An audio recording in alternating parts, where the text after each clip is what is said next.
Vamos en 3, 2, 1. Buenas noches, bienvenidos a esta propuesta que se va a denominar Entender para Decidir. Esta es una idea, es un espacio que nace junto a Abel para explicar temas que nos afectan en la realidad, en lo cotidiano, en lo común. Vamos a hablar de ideas, vamos a intercambiar pensamientos, pero la propuesta va a ser no discutir, no gritar, no repetir consignas, ni pelear por pelear. Este es un programa que tiene la intención de nacer para intentar algo que muchas veces hace falta: entender mejor qué nos pasa. Y el título no es casual, ni mucho menos, porque primero hay que entender para después decidir. Si uno decide sin entender, al fin y al cabo decide con menos opciones, decide con menos libertad. Una persona que entiende mejor, decide mejor. Una persona que decide mejor, al fin y al cabo es más libre. ¿Qué nos motivó a hacer esto? Muchas veces hemos estado del lado que ahora queremos comunicar, es decir, del llano. Hemos estado mirando, viendo cómo se decide, cómo el poder decide, y uno no entendiendo por qué se decide de esa manera. Muchas veces no hemos recibido explicaciones claras, no sabemos dónde buscarlas. Miramos desde afuera y no alcanza. Y a veces quizás involucrarnos es la primera forma de intentar entender. Vamos a intentar generar una cultura que este programa va a intentar, insisto, que es menos ruido, más comprensión, no aplaudir por aplaudir, no criticar por criticar. Tratar de explicar las causas, los motivos y entenderlos. Estemos a favor o estemos en contra. Pero si no entendemos, no podemos estar ni a favor ni en contra. No vamos a reaccionar por reaccionar, simplemente queremos entender por qué las cosas cambian y si eso que cambia, por qué nos afecta. ¿Para quién queremos hablar? Nosotros, junto a Abel, muchas veces interpretamos que programas como estos se hablan a sí mismos, se hablan entre ellos, se hablan al círculo rojo que se llama, le hablan al poder. Nosotros vamos a intentar, ese es nuestro compromiso, de hablarle a la gente de pie, al trabajador, al comerciante que recién en la esquina le compró una gaseosa, al emprendedor, al estudiante, al vecino, a lo que somos uno en la vida cotidiana. Este programa nace para la gente común, que quiere entender lo que el poder decide. Nuestra idea es no correr detrás del ruido o del evento, sino analizar la realidad. A veces habrá temas puntuales, otra vez la realidad se impondrá, como va a ser el día de hoy, o también ustedes nos podrán proponer situaciones para dialogar. Como les decía, no queremos correr detrás del ruido, queremos entender qué significan los temas importantes. Por cierto, yo soy Marcelo y mi rol acá es muy simple. Soy el ciudadano que quiere saber. Quizás una gran virtud, mi curiosidad y mis ganas de entender las cosas, intentar ordenar la conversación. Ojalá pueda preguntar lo que muchos se preguntan, bajar a tierra, marcar el ritmo y aprovecharlo a Abel, que es la figura central de este programa. Abel es una persona con ideas claras, firmes, convincente, pero que tiene esa habilidad de explicarlas, de no imponerlas, de no gritarlas. Si una de las virtudes que vamos a encontrar en él es que tiene esta capacidad de traducir los temas complejos a la vida real. Van a ver que parece no tener paciencia, pero tiene la paciencia para poder explicar desde aspectos económicos y de comercio, llevarlo al bolsillo, a nuestra realidad. Vamos a encontrar en él una voz clara, seria, y es el deseo que sea también útil para Misiones. Insisto, yo voy a ocupar el lugar de las preguntas, el que quiere entender, el que no se conforma con el título rápido, el que muchas veces le voy a pedir a Abel, pará, explícame como si tuviese 10 años, o por algún pasado en común le diré, aguante remos y explica de nuevo, para que, insisto, en un lenguaje complicado, a veces adrede, difícil de entender, él nos pueda bajar la claridad y la utilidad para poder entender. Abel es el centro de esto, es la persona que queremos que ustedes conozcan, que ustedes escuchen, que ustedes empiecen a identificar y que ustedes tengan como posibilidad para preguntar, para que él nos pueda explicar. Él tiene algo que hoy hace mucha falta. Tiene la capacidad de ordenar ideas. Insisto, no viene a imponerlas, no viene a gritarlas, ni a repetir frases hechas. Viene a que podamos escuchar, podamos pensar, ordenar nuestras ideas, saber explicar las cosas y, en definitiva, poder entender. Poder entender para decidir. ¿Qué tal, Abel? Buenas noches. Hola, Marcelo, ¿cómo estás? Me Pero muy parece bárbaro lo que vos decís, que es que uno para poder decidir mejor tiene que entender bien las cosas. Primero tiene que tener la información, por supuesto, después hay que entender esa información y a partir de ahí se van a tomar las mejores decisiones. Decidir sin estar bien informado y conocer bien lo que se hace es casi como una lotería. Hay que entender bien para decidir bien. A veces esa posibilidad de entender no la tenemos a menudo. No, porque a veces las cosas deliberadamente, o quizás por no ser claros, algunos por no ser claros, otros deliberadamente, las enredan un poco o dicen algo que parece una cosa y en realidad es otra. Y entonces, bueno, lo que trataremos de hacer, como dijiste vos, es ir clarificando, poner blanco sobre negro en lo que se pueda, en lo que creemos que haya que aclarar para que se interprete mejor y tratar de que la gente tome las decisiones más acertadamente. Mira, ¿te parece si arrancamos con la idea de hoy, el primer tema? Vamos a empezar con un tema que tiene un poco de todo. Tiene actualidad, tiene impuestos, tiene pyme, tiene comercio, tiene Estado, tiene frontera, tiene bolsillo, tiene modelo de provincia, tiene gente afectada y tiene supuestamente gente que se va a beneficiar. Y estamos hablando de la medida que tomó el profesor Pasalagua cuando anunció la suspensión del pago a cuenta de ingresos brutos en el control fiscal en ruta, conocido como aduana paralela. La idea no es simplificar ni decir que esto cambió y esto es mejor o peor. La idea es que nos expliques. Y te arranco del vamos. ¿Qué es lo que suspendió el profesor Pasalagua, concretamente?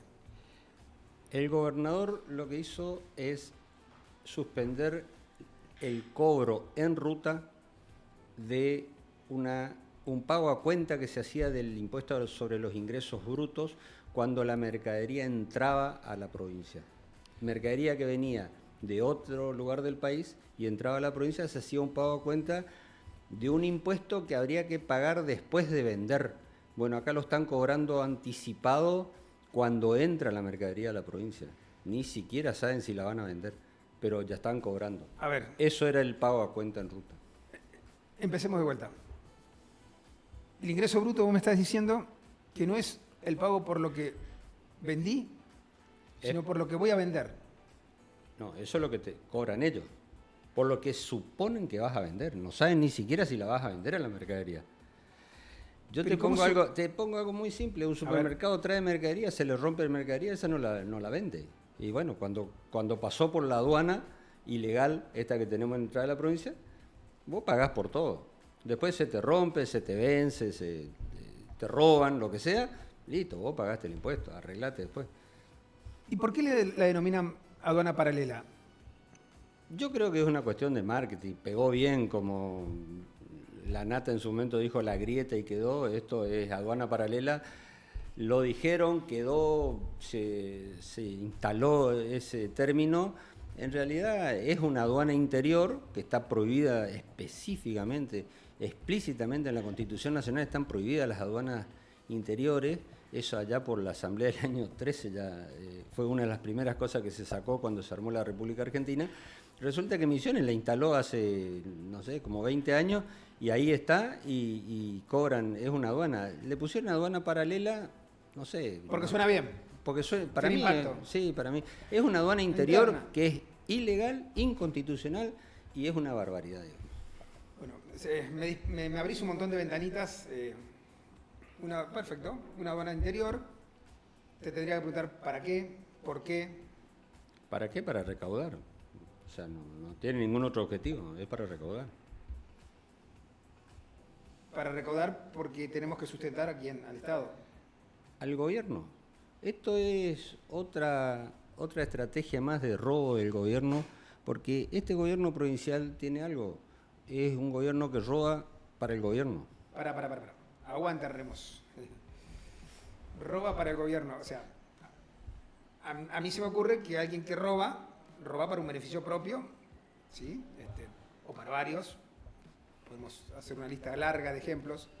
Pero vos me estás planteando una idea que hasta me cuesta asimilarla. Es un gobierno que roba para el gobierno. Sí. Y yo te tendría que preguntar, Abel, ¿por qué un gobierno robaría para un gobierno? Para sostenerse. ¿Cuántos años lleva este gobierno? O sea, este armado político en la provincia de Misiones, ¿cuántos años lleva? Más de 20. Para poder sostenerse, lo que hace es roba para el gobierno. O sea, para poder seguir sosteniéndose donde está. ¿Por qué? Porque tiene un exceso de gasto, tiene un tamaño del Estado muy grande, que el Estado es no solo la cuestión formal que se ve del Estado, sino un montón de satélites alrededor, como empresas del Estado, fundaciones, ONG, hay infinidad de programas, hay infinidad de cosas que se alimentan todo con los impuestos. Abel, voy entendiendo, pero dame ejemplos. Vos tenés, las empresas del Estado son personas jurídicas de derecho privado. Sí. Por lo tanto, eso no te aparece como parte del gobierno, en las cuestiones formales, digamos. Vos vas a tener que el gobernador el otro día en su discurso dice que históricamente Misiones está dentro de las 8 provincias que tiene menos cantidad de empleados públicos. Eso no es mentira. O sea, vos mirás las estadísticas y están, creo que, de entre las 8 últimas. Está entre las 8 que menos tienen. Eso es así desde el punto de vista formal de la estadística, pero todos los empleados de las empresas del Estado son empleados estatales, por más que sean de derecho privado, por lo tanto no te van a figurar en las estadísticas. Hay infinidad de fundaciones, asociaciones, qué sé yo, programas, hay un montón de cosas que no están formalmente dentro del Estado, o sea, no son empleados formales del Estado, pero sus ingresos son exclusivamente de plata que le da el gobierno que viene de los impuestos. Por lo tanto, son empleados estatales. Entonces, vos le sacás esa plata y eso desaparece. Entonces, es gasto del Estado. Entiendo. Y no aparece en las estadísticas. Y de eso acá en Misiones tenés un montón en eso y en un montón de otras cosas que hacen jugadas parecidas. Por ejemplo, te dibujan como venta de las empresas del Estado cosas que compran propios organismos del Estado. Entonces después te dicen, mira, te voy a dar un caso rarísimo, estadística y censo. Te dicen, no, se autofinancia, te dice. Estadística y censo, ¿qué hace? Hace estadística de acá de la provincia, ¿no? sí. Pero el centro de cómputo de la provincia, por ejemplo, está obligado a liquidar los sueldos. Sí. Todos los organismos del Estado le tienen que dar el centro de cómputo. Y hay una contabilidad interna que le pagan los organismos por liquidar los sueldos al centro de cómputo. Entonces el centro de cómputo te dice, no, nosotros generamos ingresos. ¿Qué van a generar ingresos? O sea, es como que yo en mi empresa le pague al sector administrativo porque me liquida los sueldos, o me liquida los impuestos, o me imprime la factura. O sea, es una tontería absoluta. Pero así se maneja, así manejan el presupuesto. Y vos hablás con los técnicos que manejan esto y te dan esa explicación. Te digo porque a mí me la han dado, no una vez, un montón de veces, porque yo siempre le planteo, es una estupidez lo que hacen. Pero bueno, así se manejan y después te lo dicen, claro. Después vos mirás la contabilidad y efectivamente ellos le pasan una factura, una liquidación, digamos, no es factura porque en el Estado no está con el arca, digamos. Le pasan una liquidación, los otros le transfieren la plata y qué sé yo, todas esas cosas raras que hay entre organismos del propio Estado. O sea. ¿Esto es algo que nace con buenas intenciones que se va desdibujando o es algo que nace con origen perverso?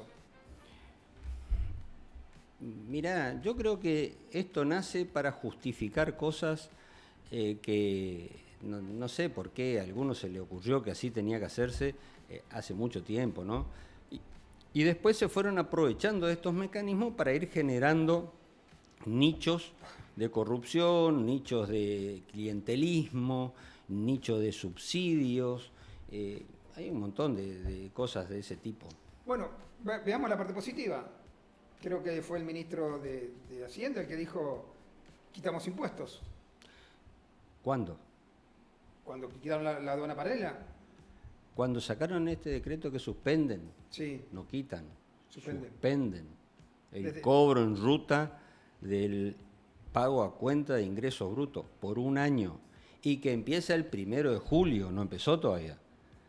Suspende, no lo saca y saca el hecho ilegal de cobrar el pago a cuenta. No disminuyó ningún impuesto. No disminuyó ingreso bruto, que es lo que están vendiendo como que se bajó ingreso bruto. No, dejaron de cobrar algo que era ilegal. ¿Puedes explicarlo mejor? Más simple. Porque la postura es, sí bajamos impuestos y creo que hasta hay un desafío que lo haga la nación también. Sí, bueno, son unos caraduras, digamos. son unos caraduras. Agarran y le torean a la nación diciendo, bueno, a ver qué hacen ustedes ahora. Y ellos no bajaron ningún impuesto, ellos lo que hicieron es dejaron de cobrar un pago a cuenta que era ilegal. Tienen, sanciones, tienen sentencias ya que dicen que eso es ilegal.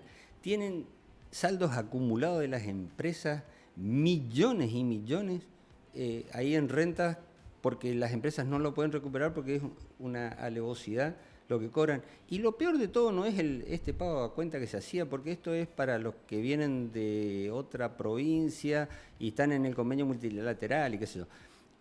La retención que hacen de ingresos brutos en bancos y billeteras virtuales, eso es lo alevoso.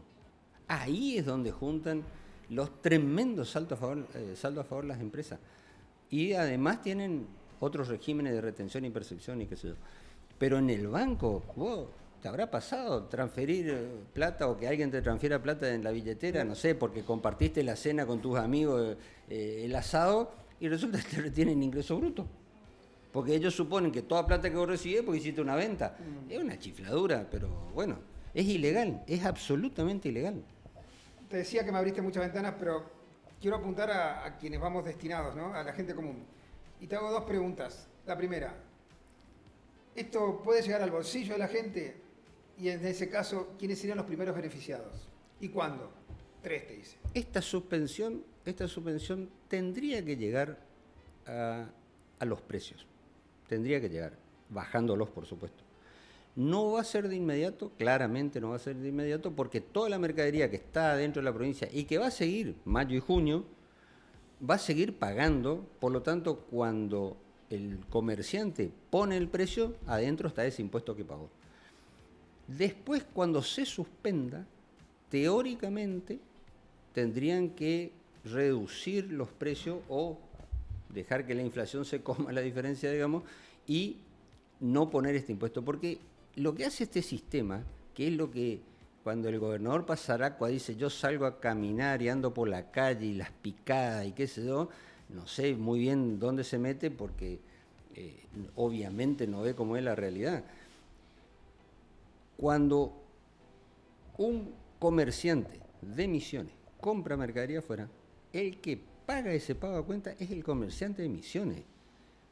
Si bien está a nombre del que le vende, pero los que te venden te dicen, mirá, va la mercadería más lo que me están cobrando ahí cuando paso por la aduana.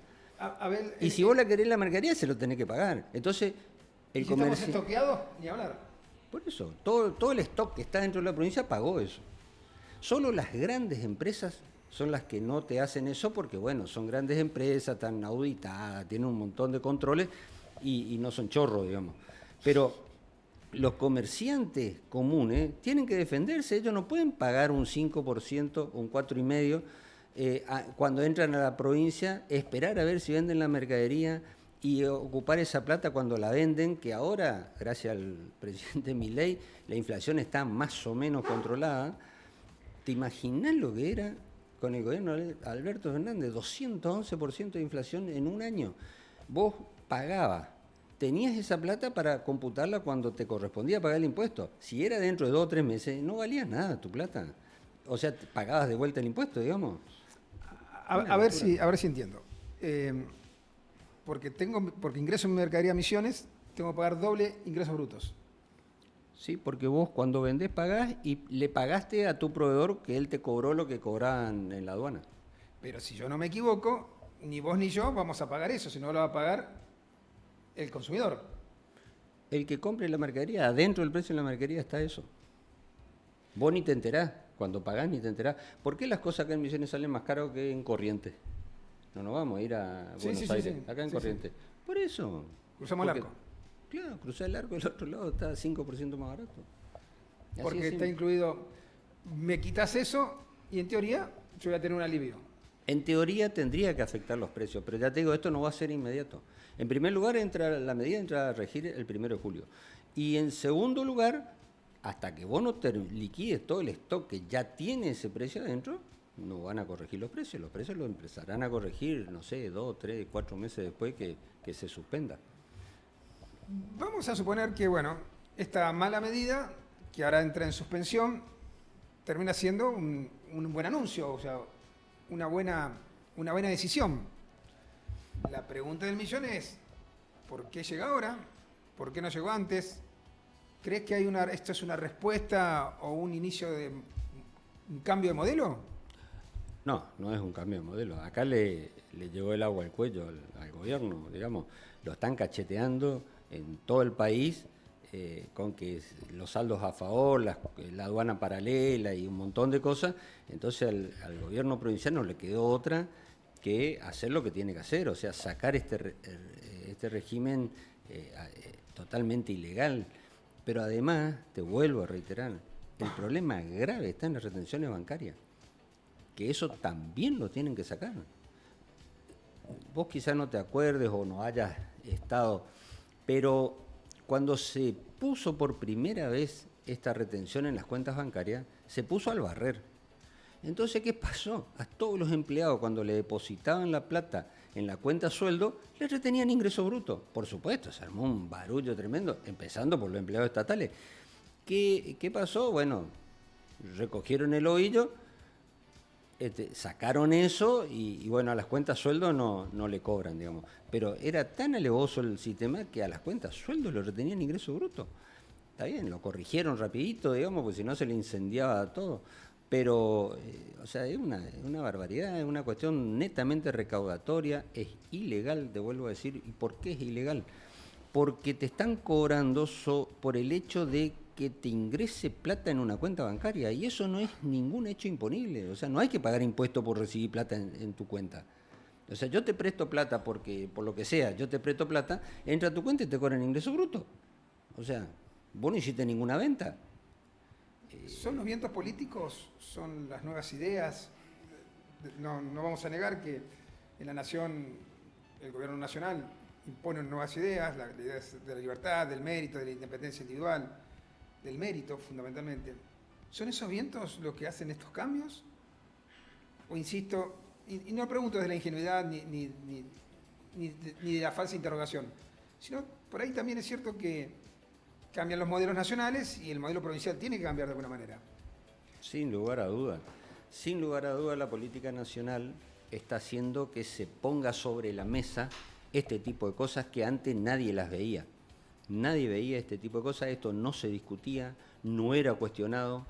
Había todo un sistema muy perverso de negociaciones políticas entre la nación y la provincia, y entonces esto quedaba oculto. Ahora el gobierno nacional empezó a dar transparencia, estabilizó la macroeconomía, que tiene mucho que ver en esto, y obviamente lo forzó al gobierno provincial a tomar esta medida, que es una medida correcta. Nunca tendría que haberse puesto a la aduana, digamos, pero bueno, sacarla es correcta, o suspenderla como en este caso. Faltaría que suspendan también lo de los bancos. Y fíjate vos cómo es la campaña, que acá es donde va lo nuestro, digamos, de entender las cosas. Sale Canal 12 en esta semana pasada diciendo, se presentó un proyecto de régimen simplificado de ingreso bruto para pequeño contribuyente, que sería el monotributo provincial. ¿Sí? Creo que ya lo bautizaron con ese nombre, monotributo provincial. Okay. Dice, ese proyecto se presentó en el 2022. En el 2022 se presentó ese proyecto. Hasta ahora, bien, gracias. O sea, ni ahí que se trató, ni nada. O sea, no hay ni se interés, hizo. no hay interés de que eso... Y no, es un buen proyecto, ¿eh? Es una buena idea. Hacer un monotributo provincial para todos los pequeños contribuyentes, que son los mismos que son monotributistas nacionales, porque eso es lo que te dice la ley. O sea, el que es monotributista nacional es monotributista provincial. Y si deja de ser monotributista nacional, deja de ser monotributista provincial también. Y tiene una escala que se paga fijo, igual que el monotributo, digamos. Otro precio, pero de la misma forma que el monotributo. Es buena la idea, pero te lo venden ahora como que es otra cosa que está haciendo el gobierno bien. En el 2022 se presentó el proyecto y ni lo trataron, o sea. Abel, vos sabés que se me vino a la mente una pregunta que no tiene que ver con el tema, pero te lo voy a hacer después. Y te la digo ahora antes de olvidarme, que tiene que ver con la mora. Tenela ahí. Pero antes de ir cerrando el tema de la aduana paralela o de la aduana interna, como bien vos decís. Yo me quedo con tu último mensaje. Es algo que estaba mal y que se suspende y quizás esa suspensión termine siendo definitiva. Pero para no quedarnos solos con el anuncio, con eso, para vos, ¿qué queda pendiente hacer?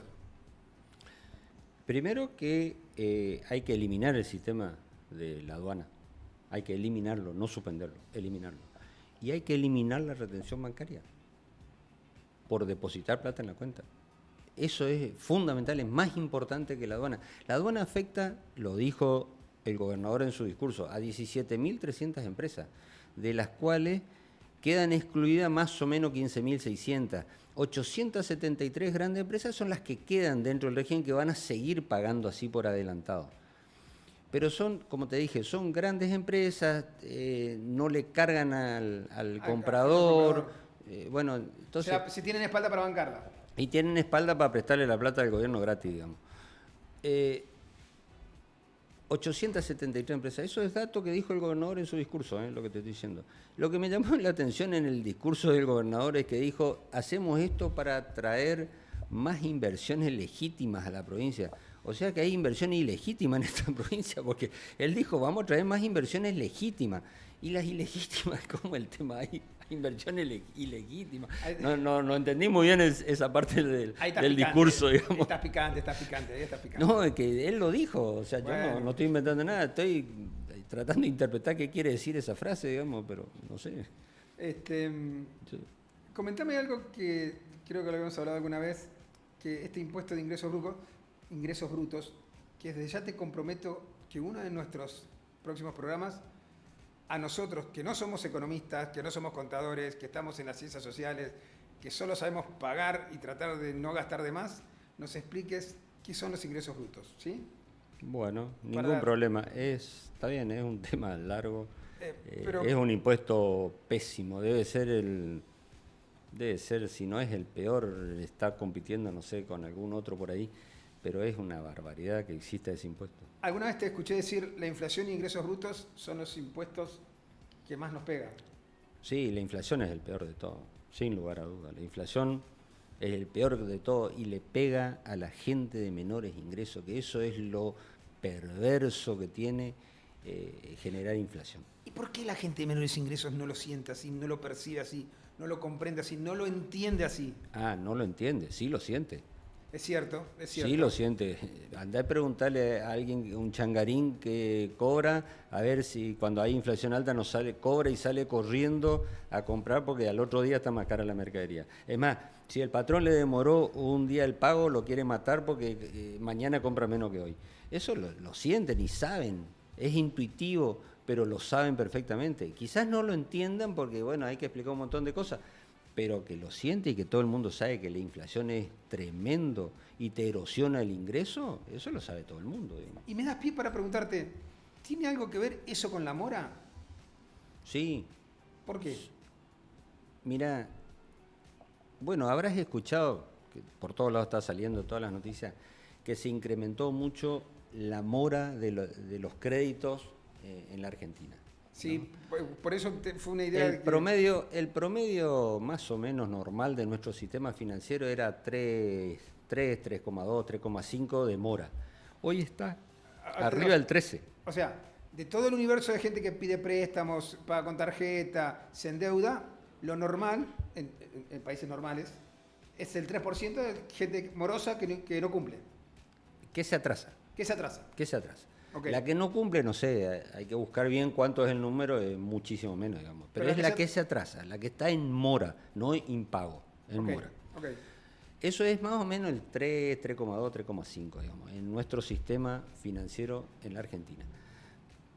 Hoy está arriba del 13, 13 y medio, por ahí anda. Del 3 al 13. Sí, 4 veces, se multiplicó por Wow. 4. Y si vos desglosás ese 13%, las personas físicas están arriba del 19. O sea, vamos a redondear en el 20. 20% de los que sacaron créditos personas físicas están en mora. Las O sea, empresas, perdón, el 4. perdón. Las empresas el 4 y pico. O sea, está un poquito más alto que el histórico, pero bueno, está ahí dando vueltas. Déjame entenderlo más simple. De las personas físicas, los individuos, nosotros, Abel, vos, yo, que sacamos o que nos endeudamos, uno de cada 5, Uno de cada 5 está en mora. uno de cada 5. Sí. Es muchísimo. Es una barbaridad. No hay sistema financiero que aguante eso. Sin embargo, las empresas sí mantienen ese rango del 3-4%. Sí, se elevó un poco, que no es poco, digamos. O sea, vos pasaste del 3 al 4, aumentaste un tercio. O sea, no es poco. Pero bueno, está, digamos, dentro de algo que es más o menos razonable. Hay caída del consumo, las ventas, bueno, un montón de cositas, ¿no? Abel, ¿y esto cuál es la proyección? ¿Se incrementa, se estabiliza? ¿Y por qué la inflación tiene su impacto en esto?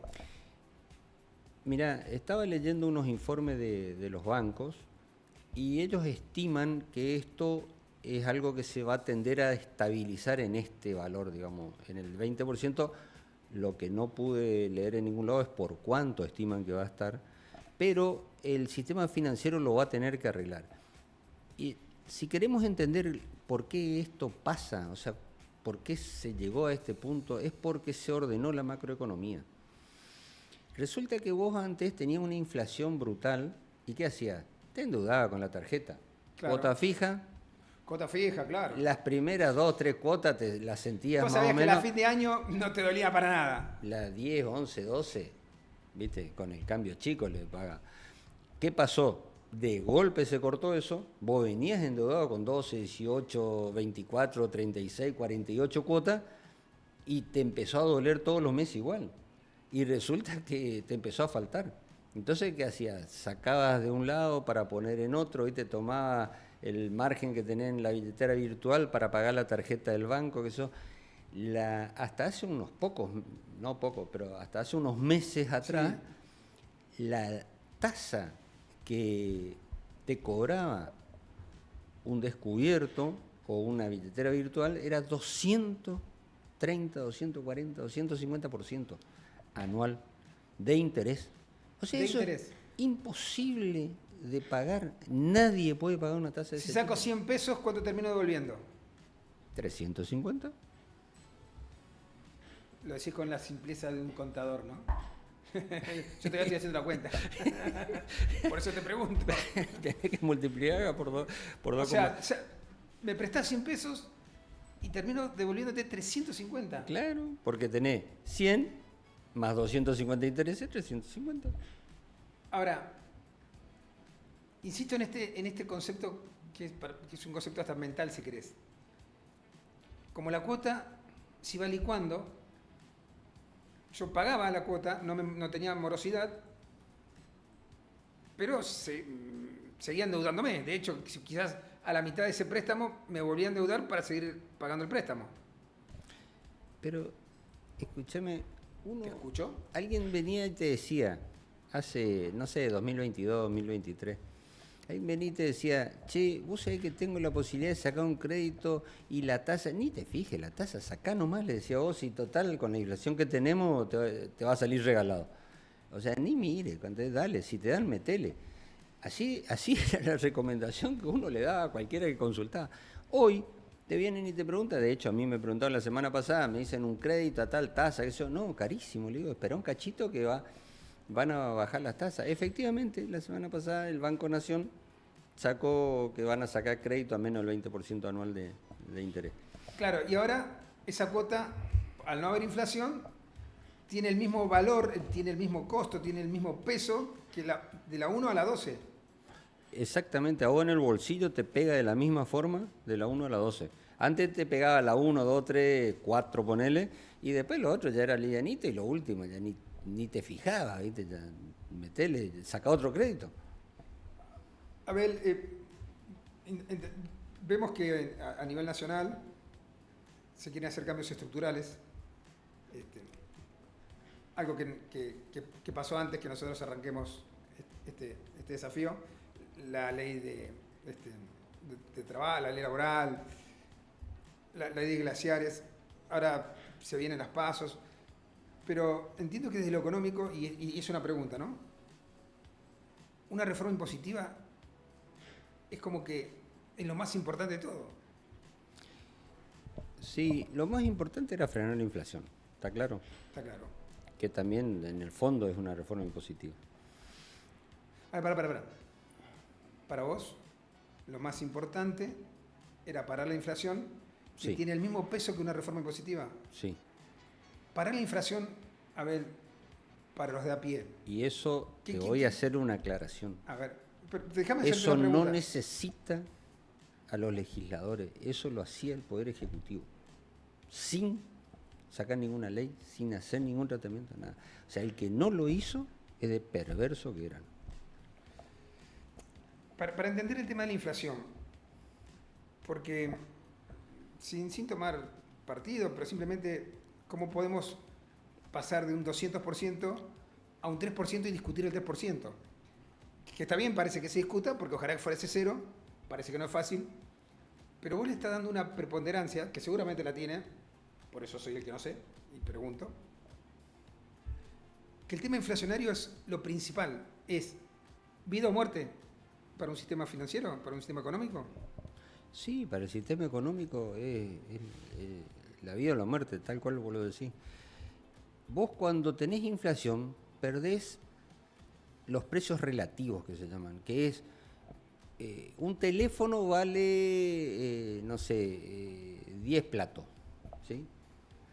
Cuando Sí. hay inflación, vos no sabés cuánto valen las cosas. Entonces no sabés si un teléfono vale 10 platos o 20 platos o 5 platos. O sea, no tenés los términos relativos, digamos. O sea, no podés comparar una cosa con otra. Y no podés comparar hoy con mañana.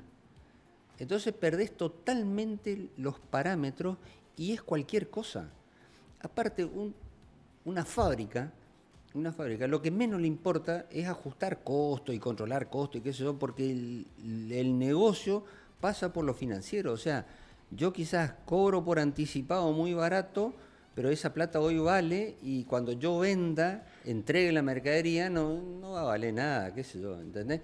Entonces, la inflación te distorsiona absolutamente todo en la economía, no sabés qué es qué, y ahí es donde empiezan a jugar un montón de cosas, de intervenciones del gobierno, de precios, el tema de los stocks.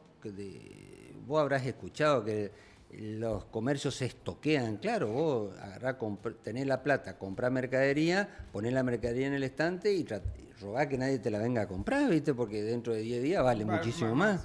Entonces querés venderla solo cuando necesitas guita, después déjame ahí la mercadería que solita gana plata. Es la inversa, o sea, es la inversa de la idea que uno tiene un comerciante, Pero que quiere comprar y vender. Pero ilógico, por eso la inflación es el cáncer mortal de cualquier sistema económico.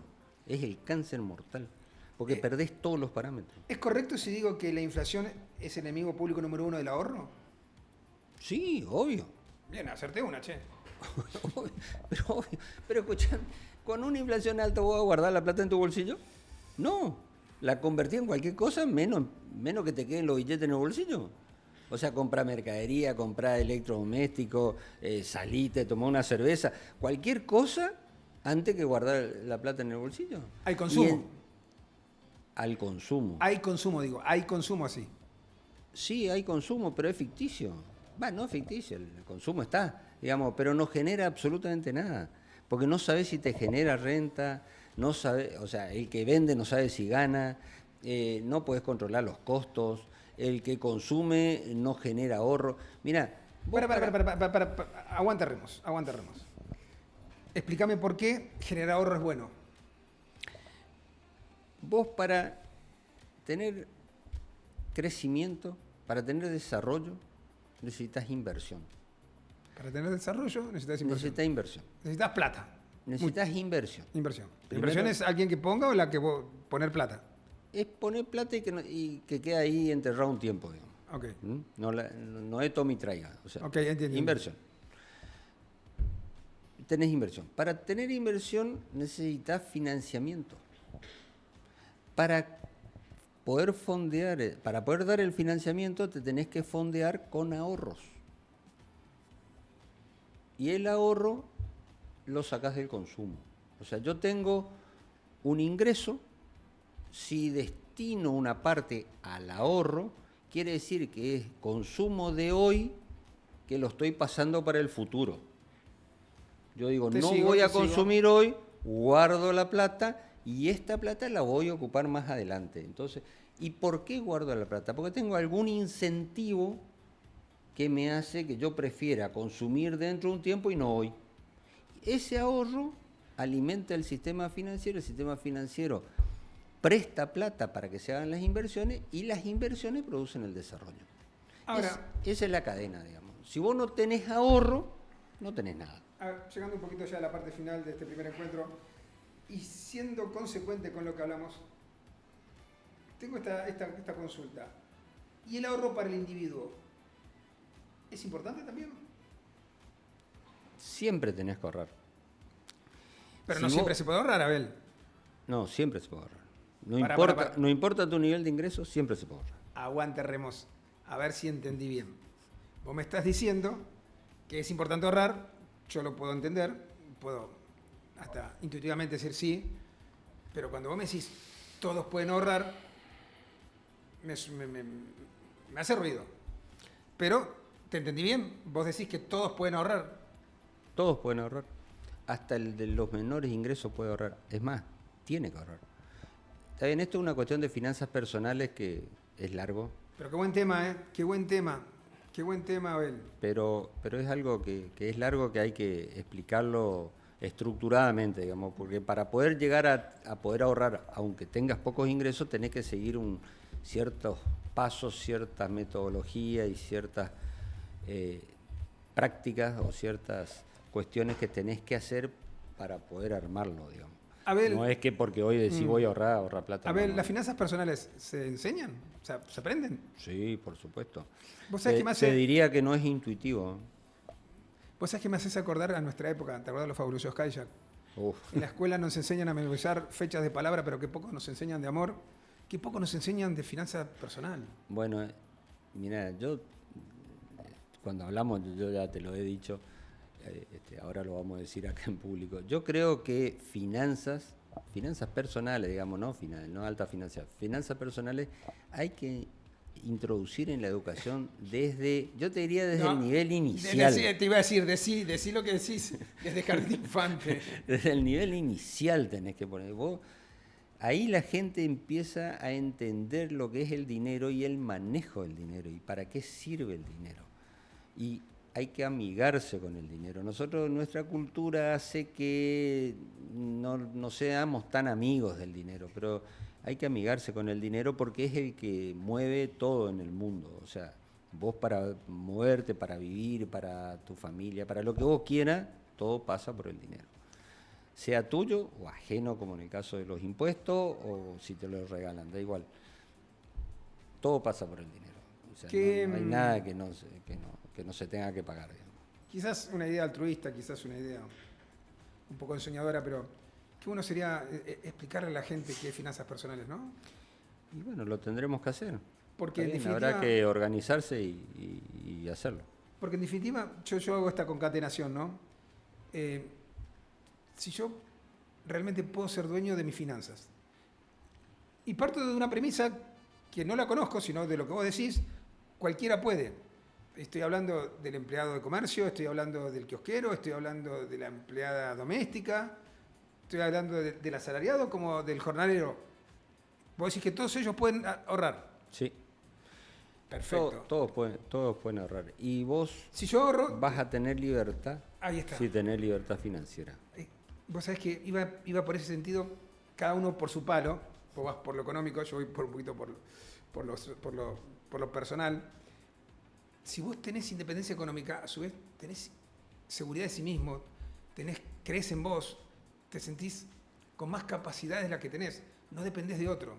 Y es como que hay un sistema que nos enseña a que tenemos que depender de otro para poder tomar decisiones, para poder ser individuos que, si no lo haces económicamente, es un gran paso para atrás para poder hacer eso.